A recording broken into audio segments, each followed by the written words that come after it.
Je vous dis donc ceci, laissez le Saint-Esprit diriger votre vie et vous n'obéirez pas aux désirs qui animent l'homme livré à lui-même, car ces désirs sont diamétralement opposés à ceux de l'Esprit. Et l'Esprit a des désirs qui sont à l'opposé de ceux de l'homme, livré à lui-même. Les deux sont opposés l'un à l'autre. C'est pourquoi vous ne pouvez pas être votre propre maître.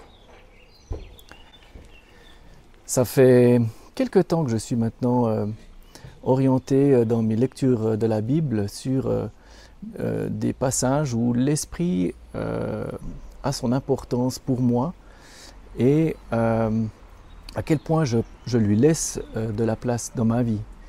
Ce verset est très révélateur et très clair.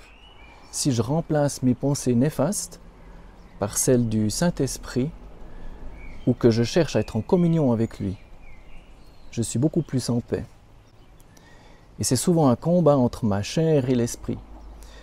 Parfois, je laisse trop de place à ces pensées humaines et puis ça ne m'apporte rien de bien.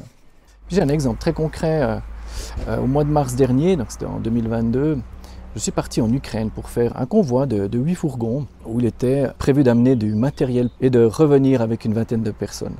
Quand on m'a proposé de faire ce voyage, j'avais cette conviction assez ferme qu'il fallait que je le fasse. Mais en même temps, je ne suis pas quelqu'un qui aime les kilomètres. Donc après 500-600 kilomètres, j'en ai marre, puis je veux m'arrêter. Et donc là, faire 3000 kilomètres en 2 jours, je me suis dit, ouais, c'est quand même un vrai défi. Mais je sentais qu'il fallait que je le fasse.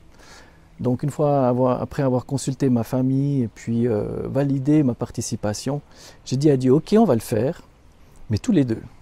Parce que tout seul, ça ne va pas le faire, quoi. Et depuis ce moment-là, j'ai vraiment écouté sa petite voix, j'ai vraiment remis tout ça dans la prière et puis j'ai pu vivre beaucoup plus simplement et en paix. Et chaque fois que j'entendais cette petite voix qui me parlait, qui me disait des choses bien, hein, évidemment, eh bien, je m'exécutais, je le faisais. Pour moi, c'était important et je me sentais vraiment en paix dans tout ce que j'ai pu faire et vivre durant ce week-end. Et puis voilà, ça c'est mon travail de tous les jours, c'est d'essayer de remplacer ces mauvaises pensées par celles du Saint-Esprit, en fait, ces petites voix qui me parlent, ou parfois moi, j'ai tendance à la mettre de côté, puis à laisser l'autre qui a pris le dessus. Se laisser remplir et guider par le Saint-Esprit, c'est merveilleux et tout se passe bien et on est vraiment en paix.